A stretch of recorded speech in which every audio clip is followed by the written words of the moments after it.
కల్లూరు మండలం దొడ్డిపాడు గ్రామంలో CC BT రోడ్ల నిర్మాణం కోసం శంకుస్థాపన కార్యక్రమం గురువారం ఏర్పాటు చేశారు. కార్యక్రమానికి పాణ్యం ఎమ్మెల్యే గౌరు చరితారెడ్డి హాజరై శంకుస్థాపన చేశారు. అనంతరం సుపరిపాలనలో తొలి అడుగు కార్యక్రమంలో భాగంగా గ్రామంలో ఇంటింటికి తిరిగి కూటమి ప్రభుత్వం అమలు చేస్తున్న సంక్షేమ పథకాల గురించి ప్రజలకు కరపత్రాలు పంపిణీ చేసి పాణ్యం ఎమ్మెల్యే గౌరు చరిత వివరించారు.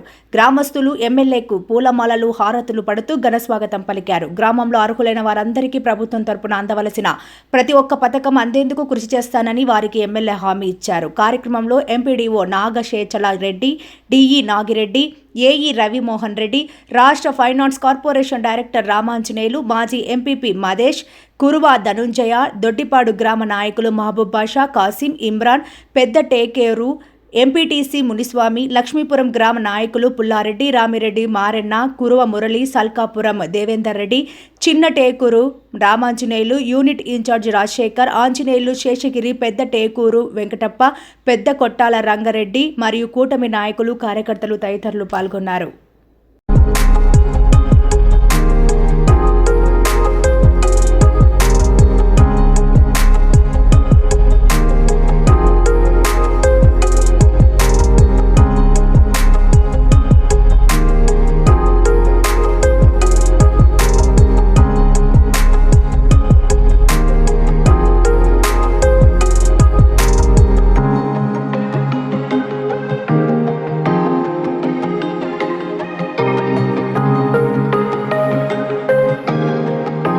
దొడ్డిపాడు గ్రామం రావడం జరిగింది.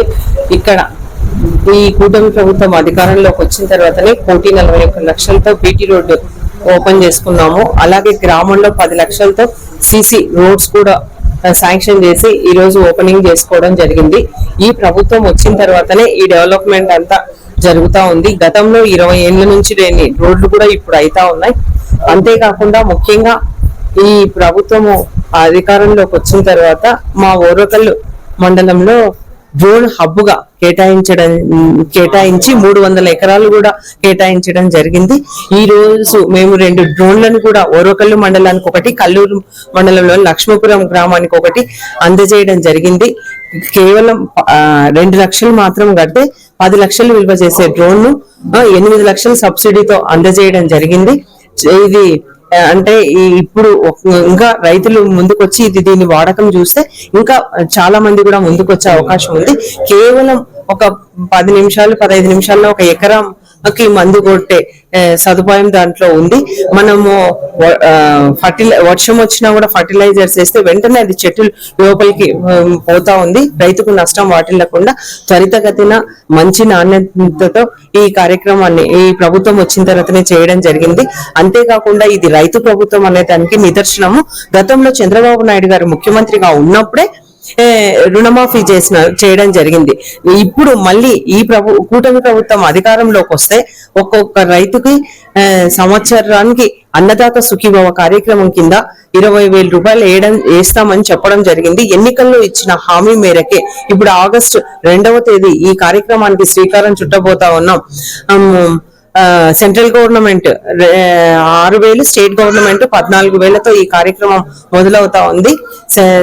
ఫస్ట్ విడతగా సెంట్రల్ గవర్నమెంట్ 2,000 వేస్తే స్టేట్ గవర్నమెంట్ 5,000 రూపాయలు, అంటే 7,000 రూపాయలు మొదటి విడతగా ప్రతి రైతు అకౌంట్లలో 2వ తేదీ పడబోతుందని కూడా ఈ సందర్భంగా తెలియజేస్తా ఉన్నా. మళ్ళీ 2వ విడత కూడా స్టేట్ గవర్నమెంట్ 5,000, సెంట్రల్ గవర్నమెంట్ 2,000, అలాగే 3వ విడత కూడా స్టేట్ గవర్నమెంట్ 4,000, సెంట్రల్ గవర్నమెంట్ 2,000, ఇలాగా 20,000 రూపాయలు రైతులకు అందడం జరుగుతుంది. ఎన్నికల్లో ఏవైతే హామీ ఇచ్చామో ప్రతి ఒక్కటి నెరవేరుస్తూ ముందుకు వెళ్తా ఉంది. ఈ ప్రభుత్వం వచ్చిన తర్వాత అభివృద్ధి అలాగే జరుగుతా ఉంది.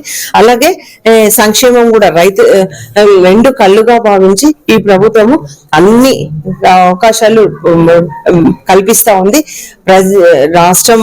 రాష్ట్రం బాగుండాలి, రాష్ట్రంని నంబర్ 1 స్థాయిలో పెట్టాలి అన్న ఉద్దేశంతో నిన్ననే ముఖ్యమంత్రి నారా చంద్రబాబు నాయుడు గారు అలాగే లోకేష్ బాబు గారు సింగపూర్ వెళ్ళి అక్కడ ప్రతినిధులతో మాట్లాడి మన రాష్ట్రానికి పరిశ్రమలు పెట్టడానికి రండి, ఇక్కడ మా పెట్టుబడులు పెట్టండి, మాకు ఇక్కడ పరిశ్రమలు పెట్టండి, మా రాష్ట్రాన్ని అభివృద్ధి పదంలో నడిపించాలి అంటే చదువుకున్న యువకులకు ఉద్యోగ ఉపాధి అవకాశాలు కల్పించాలన్న ఉద్దేశంతో 4 రోజులు సింగపూర్ పర్యటన కూడా ముగించుకొని రావడం జరిగింది.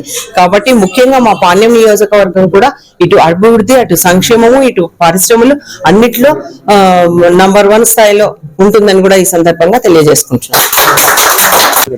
నా పేరు మహబూబ్ బాషా, దుడ్డుపాడు, పాణ్యం నియోజకవర్గం తెలుగుదేశం పార్టీ మైనార్టీ ప్రధాన కార్యదర్శిని. ఎలక్షన్ల ముందు మా గ్రామానికి చాలా భయం అయిపోయింది. ఈ పనులు వస్తాయా రాదా అనేది ఒక చాలా భయం ఉండే. మీరు కార్యకర్తలు బాగా పనిచేయండి, మీరు ఏం హామీ ఇస్తే కూడా హామీ కట్టుబడి పనిచేస్తామని చెప్పినారు. మాకు చిరతమ్మకైతేమి, వెంకటరెడ్డి అయితేమి మాకు హామీ ఇవ్వడం, ఈ బీటీ రోడ్డు 1,40,00,000 చిల్లర మాకు శాంక్షన్ చేయడం జరిగింది. అట్లే ఒక 10 లక్షలు రైతులకు చాలా ఇబ్బంది ఉందని అక్కడ కూడా ఒక 10 లక్షలు సిసి రోడ్లకు కూడా ఇవ్వడం జరిగింది. మళ్ళీ ఇప్పుడు ఊరు పొలిమేరకల్లా ఒకటే రస్తా ఉంది, దానికి 1,38,00,000 ఎస్టిమేషన్ వేసి కూడా పంపించడం జరిగింది. వైసీపీ గవర్నమెంట్ లో మాకు చాలా అన్యాయం జరిగింది. ఏం ఒక్క 10 రూపాయల పంజాలు వచ్చిన బిల్డింగ్లు ఎన్నిక పంపించడం, వచ్చిన పింఛన్లు ఎన్నిక పంపించడం, జమీన్ ఉంటే కూడా పింఛన్లు 3 నెలల వరకు పంచకుండా ఎన్నిక పెట్టుకొని ఎన్నిక పంపించడం కూడా జరిగింది. ఈ రోజు మనకు చాలా సంతోషంగా పాత ఇల్లు బిల్డింగ్ కట్టుకోండి మేము ఇస్తామని చెప్పినారు. పాత ఇల్లు బిల్లు కట్టుకుంటే వాళ్ళకు బిల్లు రానికుండా వాళ్ళు టీడీపీ వాళ్ళు ఆ పార్టీ ఈ పార్టీ కూడా ఎన్నిక పంపించడం జరిగింది. ఈ రోజు మనం అందరికీ పార్టీ ఖచ్చితంగా ప్రతి ఒక్కరికి ఎవరైతే దినానికి ఇల్లు కట్టుకోరో వాళ్ళకల్లా ఇల్లు మంజూరు చేయాల్సిందిగా ఎమ్మెల్యే గారు కూడా కోరినా మేము.